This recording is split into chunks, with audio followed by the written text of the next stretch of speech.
오늘 제목은 이렇습니다. 가짜 구원의 확신을 가진 자들이 어떤 특징을 가지고 있는가?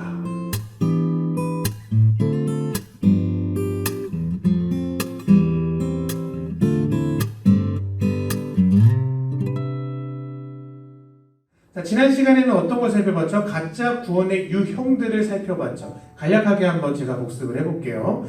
가짜 구원의 유형에는요, 첫째, 공적인 자리에서 공적인 반응을 하는 것을 근거로 구원의 확신을 갖는 사람이 있다고 했습니다. 그리고 둘째, 자신이 세례받은 것을 근거로 구원의 확신을 가지는 사람이 있다고 했고요. 셋째, 자신이 주일 성수하는 것, 즉 교회 생활, 종교 생활을 열심히 하는 것을 근거로 자신이 구원을 얻을 것이라고 생각하는 사람이 있고요. 그리고 넷째, 자신의 가족이 믿는 믿음이 자신을 구원할 것이라고 믿는 사람이 있다고 했습니다. 그리고 다섯째, 자신의 선행을 근거로 구원의 확신을 갖는 사람. 그리고 여섯째, 자신의 특별한 경험, 어떤 영적인 경험을 근거로 구원의 확신을 갖는 사람. 마지막으로 개인의 삶이 변한 것을 가지고 구원의 확신을 잘못 갖는 사람이 있다고 살펴봤어요. 자, 그런데 이렇게 가짜 구원의 확신을 가지고 사는 사람들은요, 가짜 확신 속에서 진짜 그리스도인이 마땅히 해야 할 일을 외면한 채 살아가는 사람이라는 것을 여러분 아셔야 됩니다. 그렇다면 오늘은요, 어떤 걸 살펴볼 거냐? 가짜 구원의 확신을 가진 자들에게서 흔히 나타나는 대표적인 특징들을 살펴볼 거예요. 나는 이런 특징이 있나만 잘 살펴보라 이거예요. 자, 그 첫 번째 특징. 누군가가 너는 구원을 받았는지 안 받았는지 잘 모르겠다, 이렇게 경고를 할 때 이에 대한 반응으로 두 가지 반응을 나타내는데요. 크게 화를 내거나 아니면 그 경고에 그냥 무관심한 태도로 일관하는 사람이 있습니다. 근데 여러분 명심하세요. 아주 건강한 영적인 그리스도인이라면요, 이런 경고의 말을 들었을 때 항상 겸손한 태도로 듣게 됩니다. 자, 그래서 한 외국인 신학자가 실제로 이렇게 말하기도 했어요. 진짜 확신과 가짜 확신 사이의 분명한 차이점은 진짜 확신에는 겸손이 반드시 따라온다는 사실이다.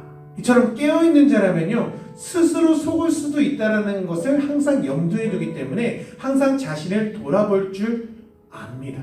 진짜 확신을 가진 사람들은요, 마귀가 우는 사자처럼 두루 다니면서 공격할 자, 삼킬 자를 찾고 있다는 사실을 너무나도 잘 알고 있어요. 진짜 구원의 확신을 가진 자들에게 있어서요, 구원은요, 어떤 걸까요? 너무나도 소중하고 중요한 거예요. 너무나도 가치가 있고 소중한 것이기 때문에 사소한 경고라도요, 그냥 허투루 듣는 법이 절대로 없다는 것입니다. 오히려 그 경고를 들었을 때 어떻게 할까요? 그 경고를 통해서 나의 구원의 확신을 더욱더 견고해야 할 기회로 삼게 된다는 거예요. 고린도후서 13장 5절 말씀을 한번 제가 읽어보겠습니다. 너희는 믿음 안에 있는가? 너희 자신을 시험하고 너희 자신을 확증하라. 예수 그리스도께서 너희 안에 계신 줄을 너희가 스스로 알지 못하느냐? 그렇지 않으면 너희는 버림받은 자니라.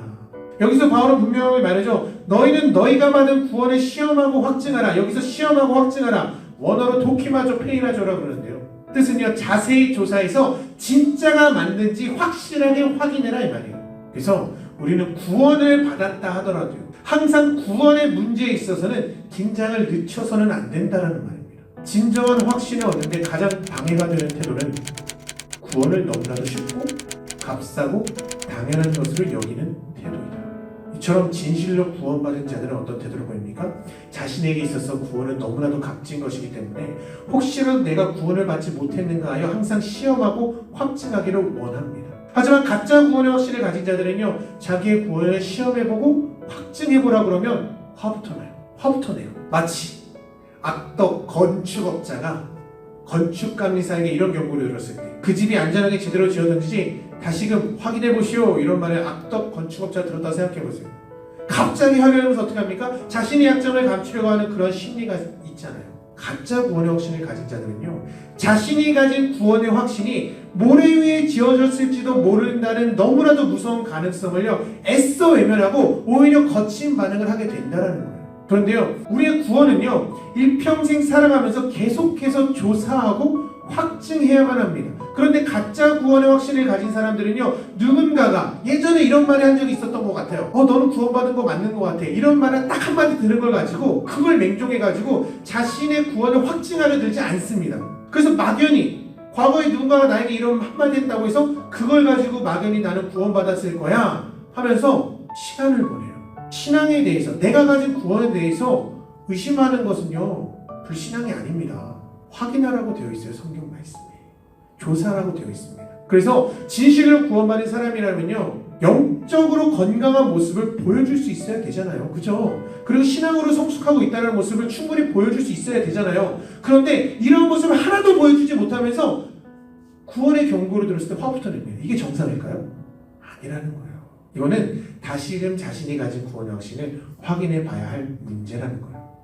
자, 그리고 가짜 구원의 확신을 가진 사람의 두 번째 특징은요, 그들은 지나치게 율법주의적으로 삽니다. 꽉 막힌 바른 생활 사나이로 살아갑니다. 도덕과 윤리적 기준이 아주 높아요. 교회 생활을 끝내주길 잘한다는 말인데요, 교회 생활에는 무엇이 있을까요, 여러분? 여러분이 생각하는 교회 생활이 뭡니까? 일단 주일 성수가 있겠죠. 그리고 교회 봉사가 있고요. 전도 모임, 성경 공부, 기도, 금식 같은 행위들이 있습니다. 그런데 이 율법적인 사람들은요, 이러한 모임에 다 참석하는 경우가 많아요. 하지만 이들은요, 자신의 구원의 근거를 어디서 찾을까요? 예수님에게서 찾지 않고요, 율법, 즉 자신의 행위 안에서 찾기 때문에 내가 이러한 모임에 참석하지 못하게 될 경우 어떻게 될까요? 굉장히 불안해합니다. 내가 지금까지 했던 종교생활이 있는데 코로나 상황으로 인해서 내가 종교생활을 못하게 됐어. 그러면 그거 자체로 굉장히 불안해합니다. 아무것도 못하는 그런 상황을 견뎌내지 못해요. 뭐라도 해야 직성이 풀리는 거예요. 그래서 이런 사람들은요, 때에 따라서 지나친 열심을 가지고 교회를 하면서 자신의 행동을 따라오지 못하는 이웃들을 보고 어떻게 할까요? 그 사람들을 향해서 분노합니다. 그리고 정죄하기 시작합니다. 왜냐?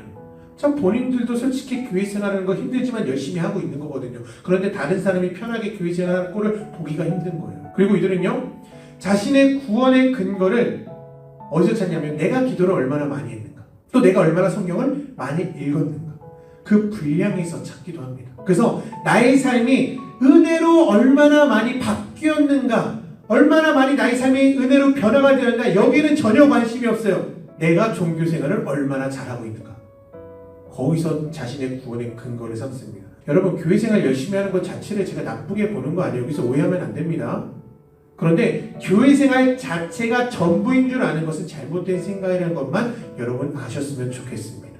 자, 그리고 세 번째, 가짜 구원의 확신을 가진 사람의 특징으로는요, 자기들의 불순종을 합리화합니다. 예를 들어서요, 너무 바빠서 말씀 읽을 시간도 없습니다, 기도할 시간도 없습니다, 이러는 거예요. 교회 일주일에 한 번 출석하는 것을 제외하고는요, 모든 삶이, 그 사람의 모든 삶이 세상 사람과 완벽하게 똑같은 자들이 있어요.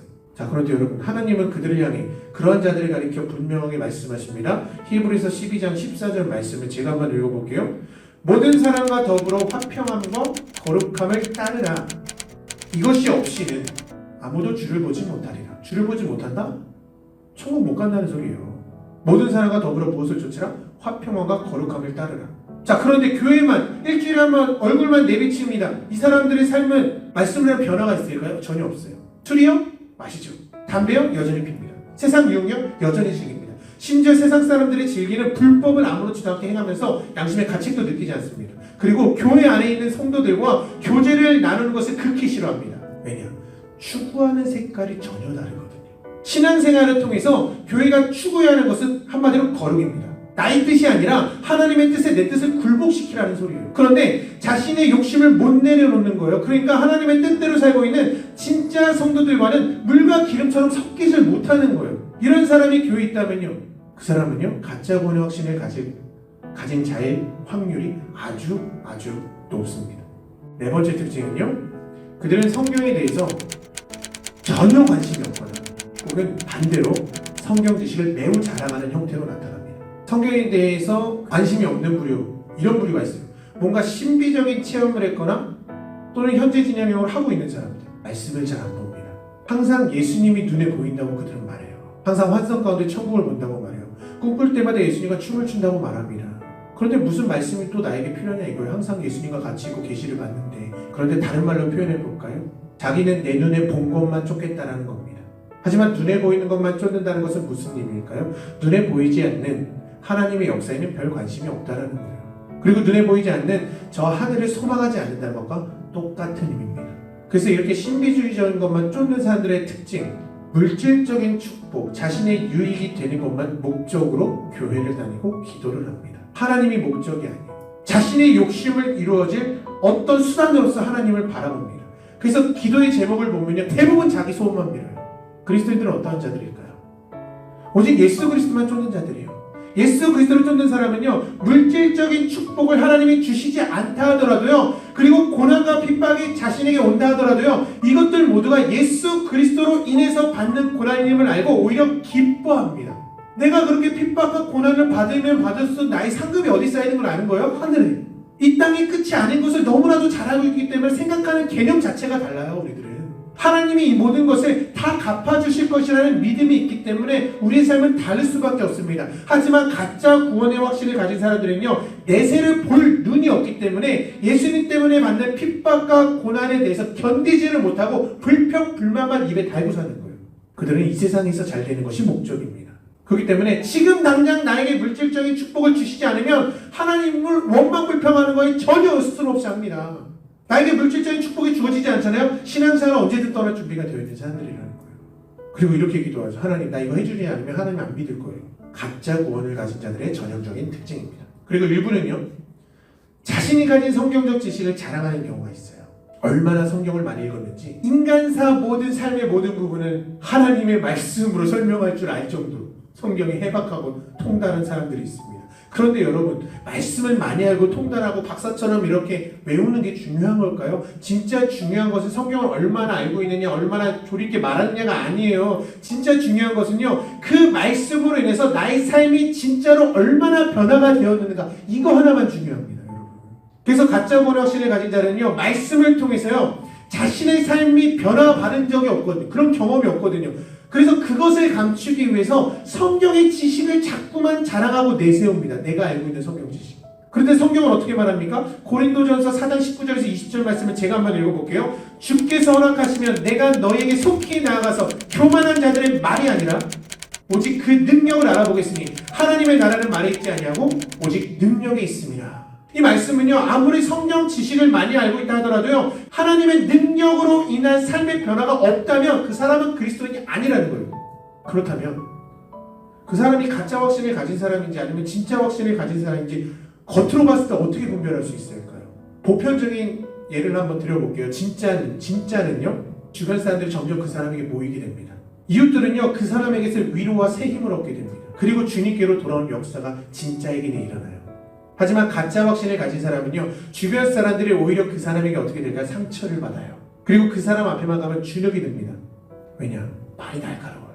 하나님의 말씀을 위로가 아닌 공격하는 데 사용합니다. 그렇다면 가짜의 확률이 너무나 높아요. 중요한 것은요, 말씀을 통해서 자신의 삶을 변화받아본 자가 진정 이웃도 변화시킬 수 있는 능력을 하나님으로부터 얻어낸다라는 사실이에요. 내가 변화된 경험이 없으면 상대방을 변화시킬 능력이 없는 자입니다. 우리가 말씀 공부하는 이유가 무엇일까요? 상대방을 정죄하고 공격하기 위한 것이 아니에요. 우린 유대인이 아닙니다. 상대방을 위로하고 세워주고 죽게 돌아오도록 만들기 위해서임을 여러분 기억하셨으면 좋겠습니다. 그리고 다섯 번째, 가짜 구원의 확신을 가진 자들의 특징은요, 진리를 아는 데 저항합니다. 겉으로는 이렇게 말해요. 나는 그리스도인입니다. 하지만 그들은 성경을 읽지 않아요. 그리고 말씀을 듣고 싶어 하지 않습니다. 설교를 듣고 싶어 하지 않아요. 하지만 성경 말씀은요, 이런 자들에게 단호하게 말합니다. 그들은 구원을 받지 못했다. 데살로니가후서 2장 9절에서 10절 말씀, 우리말 성경으로 제가 한번 읽어볼게요. 그 악한 자는 나타나서 사탄의 힘을 빌어 온갖 종류의 거짓된 기적과 표징과 놀라운 일들을 행할 것입니다. 그리고 온갖 악랄한 속임수를 다 써서 사람들을 멸망시킬 것입니다. 그 사람들은 진리를 받아들이지도 않고 사랑하지도 않기 때문에 구원을 얻지 못할 것입니다. 제가 지금까지 가짜 구원의 확신을 가진 자들의 특징 5가지를 살펴봤는데요. 자, 여러분 잘 살펴보시고요. 나에게 혹 이러한 모습이 나타나고 있지는 않을까 잘 적용해보세요. 만일 그렇다고 한다면 얼마나 무서운 일일까요?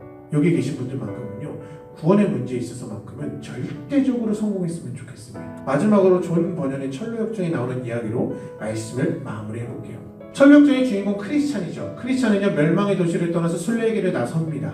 그때 전도자라는 사람을 만나서요, 크리스찬 자신이 어디로 가야 할지를 알게 되는데요. 크리스찬은 전도자가 가르쳐준 대로 작은 문을 통과해서 좁은 길로 순례의 길을 떠납니다.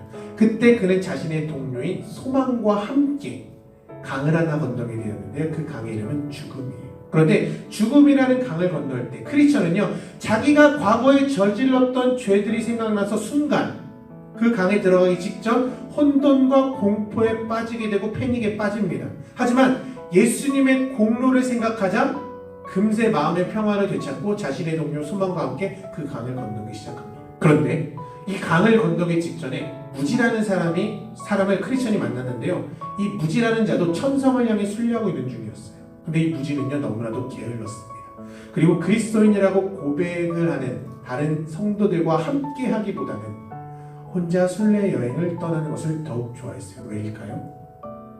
다른 그리스도인들과 함께하면 영적 게으름을 피울 수가 없었기 때문에 혼자 있기를 좋아했습니다. 이 무지도 동료가 있었어요. 헛된 소망이라는. 그래서 이 무지도 헛된 소망과 함께 강을 건너게 되었습니다. 그런데 이 무지와 헛된 소망은요, 크리스천과는 달리 아무런 거리낌 없이 당당하게 그 죽음의 강 속으로 들어갔어요. 당당하게. 그리고는 다시 크리스천과 소망의 이야기가 시작됩니다. 크리스천과 소망은요, 결국 죽음의 강을 건넜고요. 그 강을 나올 때는 천성문이 활짝 열리고 빛나는 옷을 입고 있는 사람들이 그들을 기다리고 있었습니다. 그런데 무지와 헛된 소망이 죽음의 강에서 나올 때는요, 아무도 그들을 맞이하는 사람이 없었어요. 그럼에도 불구하고 무지와 헛된 소망은요, 자신들이 천성문 앞에 딱 섰을 때 그 문이 자신에게 활짝 열릴 것을 추호도 의심하지 않았습니다.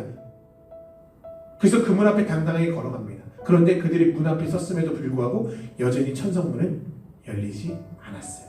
그때 누군가가 성에서 소리칩니다. 네가 무엇을 원하느냐? 무지가 외칩니다. 문 좀 열어주세요. 저는 이곳에 들어갈 자격이 있는 사람입니다. 당당하게 외쳤어요. 그때 그들을 내려보시던 분이 무지와 헛된 소망에 천사를 내려보냅니다. 이 내려온 천사는요, 무지와 헛된 소망을 꽁꽁 묶어서 영광의 문과는 아주 멀리 떨어있는 저 검은 문까지 끌고 와서 그 검은 문을 열고 그들을 그 아래로 집어던집니다. 그때 이 모습을 처음부터 끝까지 보고 있었던 크리스천이 이렇게 고백해요. 나는 하늘 문에서도 지옥으로 통하는 길이 있음을 보았습니다. 그러면서 철로 역정이 마무리가 됩니다. 1부가. 이 크리스천이 마지막에 말한 이 말의 의미는 무엇일까요? 수많은 사람들이 자기가 천성문으로 가고 있다고 착각하고 있다는 말이에요. 그들은 자신들을 가리켜 순례자라고 말합니다. 그리고 소망과 확신이 자신들에게 있다고 확신했어요. 하지만 결국 그들은 어떻게 될까요? 천국문 앞에서 붙들려서 지옥으로 던져집니다. 이러한 자들이 많이 있다. 이것을 철로 역정의 저자인 존 버년이 우리에게 말하고 있는 바예요. 우리에게 전하고 싶은 메시지입니다. 사랑 우리 양목교회 중고등부 여러분요, 가짜 구원에 속아서 영적 게으름의 길에 빠지는 것이 아니라 어서 빨리 자신의 구원을 조사하고 확증하고 제대로 된 영적 순례기로 돌아오시길 소망합니다. 그래서 천성문 앞에 섰을 때 주님과 믿음의 선배들의 마중을 받아서 기쁨으로 천국으로 들어갈 수 있는 그러한 신앙생활을요, 여러분들이 할 수 있었으면 좋겠습니다. 그런 은혜가 이 자리에 있는 여러분들에게 가득하기를 진심으로 소망합니다.